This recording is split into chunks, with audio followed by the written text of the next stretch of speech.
ये कहानी एक ऐसी माँ की है जिसने अपनी बेटी को सुरक्षित रखने के लिए 30 साल तक पुरुष बनकर जिया, अपनी असली पहचान छोड़ दी। 20 साल की उम्र में बाल कटवा लिए, लुंगी टी शर्ट पहनी, चाल बदल ली, आवाज को सख्त कर लिया और दुनिया के सामने माँ से वो मर्द बन गई। हैरान हो रहे हैं ना? कहानी किसी फिल्म की स्क्रिप्ट जैसी लगती है, लेकिन ये सच है। तमिलनाडु की कहानी है, पेंचियमल की कहानी है, माँ के साहस और त्याग की मिसाल की कहानी है। दरअसल इनकी शादी हुई थी और 15 महीने के बाद ही ये विधवा हो गई। गोद में एक नवजात बच्ची थी। सामने एक ऐसा समाज खड़ा था जो औरत को नोच खाना चाहता था। इन सारे हालात को देखकर, हर दिन डर कर, असुरक्षा के भाव को देखकर, लोगों की गंदी नजरों को देखकर एक रोज उन्होंने अपने आप को बदल दिया।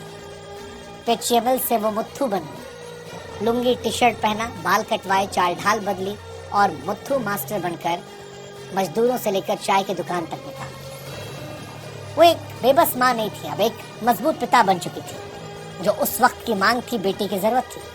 बसों में काम किया, घरों में काम किया और वो हर उस डर से बची जो एक औरत को झेलना पड़ता है। आज उनकी बेटी की शादी हो गई है, लेकिन अब वो कहती हैं कि मैं अब वापस पेचियमल नहीं बन सकती। मुत्थु बनकर मैंने अपनी बेटी को बचाया था, यही मेरी पहचान है।